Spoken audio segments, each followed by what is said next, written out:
You want 51 games. You want a piano. You want online play and local play. You want to like, subscribe, and maybe ring my bell. Do it below. Let's get on with this review. Anyway, this is 51 games plus a piano. Yeah. Okay, so basically this is 51 games in one package. And it's awesome. It really is. First, graphics. Basically it does what you want it to do. Some bits are almost photorealistic. Right, they've taken a picture. That would probably be easy for some bits like the Connect 4 in a row, or however you want to call it. But some of the others look pretty damn good as well. There's nothing here that, you know, you look at and you go, looks a bit crap. It all looks good. There's no reason why it shouldn't either. So, you know, majority are like card games, board games, and, you know, if you can't get that right in a game, then there's something wrong here. Sound and audio. Well, sound and audio is much like the graphics. It's kind of like you expect it to be good because there's nothing amazingly big here that should be taxing really. And it shows. There are little touches in this game that make you smile. All the like cue ball hits, the darts, the bowling sounds, all there. The piano and percussion is quite a novel little thing. And yes, it is fun to listen to.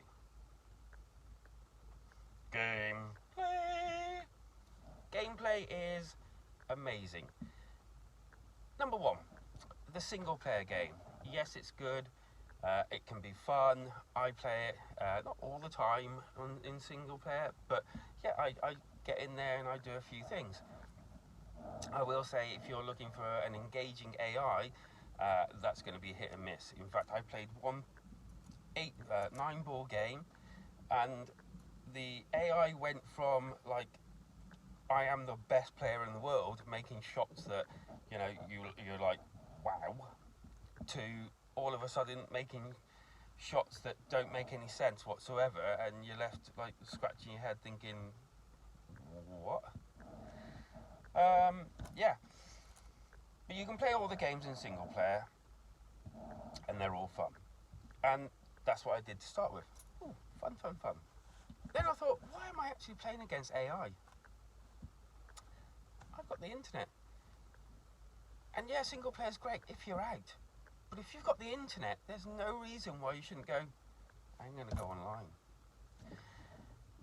Small problem, but not really a game breaker. To go online, you need to pick 3 games in a set, and then wait for someone to, I'm going to play those with you, or someone's, I didn't wait that long for an online game. It's good, and playing against other people's brilliant. There's nothing like it because you know that there's someone there, and it's more challenging in some cases. But yeah, once you finish that game, it kind of like asks you whether you want to carry on with these players. If you click no, thinking you're going to go into something else, then you're sorely wrong. It takes you back to the main hub. So you have to keep playing. Once those 3 are over, you then, I don't know, because I didn't get that far, it kicked me because I said no. I have been meaning to go back into it and try it again, but the experience wasn't too unpleasant. It did its bit, and I can imagine me doing that a lot more. The problem was my wife, who I just recently bought a Nintendo Switch Lite. I have the actual Nintendo Switch. So she walks in with a Nintendo Switch Lite, and she was like, what are you playing? I said, oh, I'm playing that new game. She said, oh, yeah, I was going to get it, but I thought you've got it, we can play them, as it goes. So then I said, well, download the demo. So she downloaded the demo.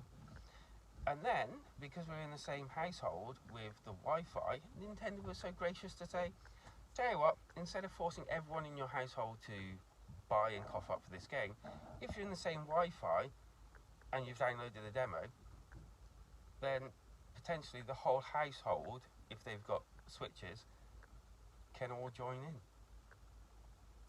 We first played 9-Ball. That was really, really good. Both on each console. Boom, boom. Absolutely brilliant. We played a load more games. That is the way you play it. We had a good laugh together. You know, obviously we were in the same room. It was hilarious. But then I said, I want to play bowling. And yes, you can play all these by touching the screen. But I stuck it on the big TV, and or on the TV, and oh my good grief, more astonishness. Basically, you can actually bowl, darts. It's like Duck Hunt, the shooter thing. That was fun as well. Yeah, absolutely brilliant, amazing. I thoroughly enjoyed that aspect of it. The motion control was, where not spot on, it was close enough to make it fun and not feel, you know, upset. I have a 5-year-old. She joined us in all those. She didn't dig the darts because her little hands couldn't hold it properly, but bowling, she was getting strikes. She was absolutely loving it. Yeah, so I think the meat and balls of this game is multiplayer. It's got to be.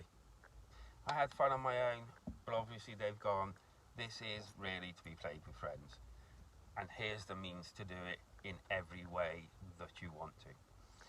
So yeah, would I recommend this game? Absolutely.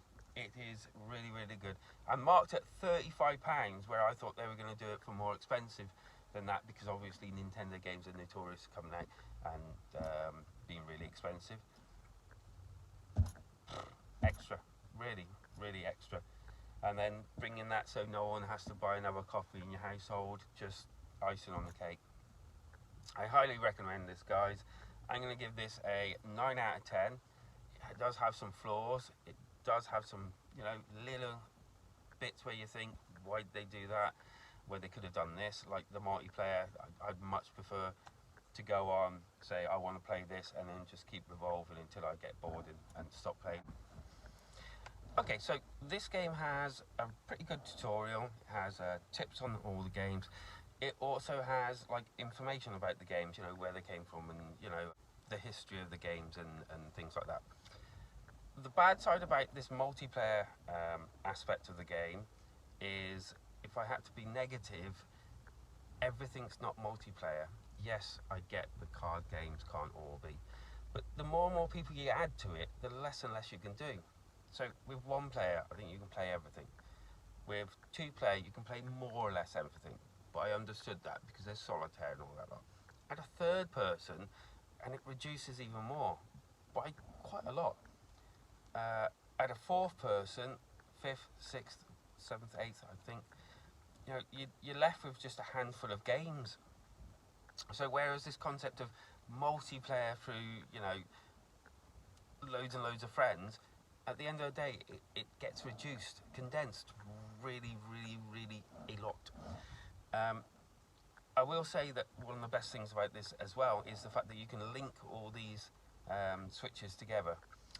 So there's a like Scalextrics game, and to play that you can link, like what I did with my wife. Hopefully I'm showing a video of it down here.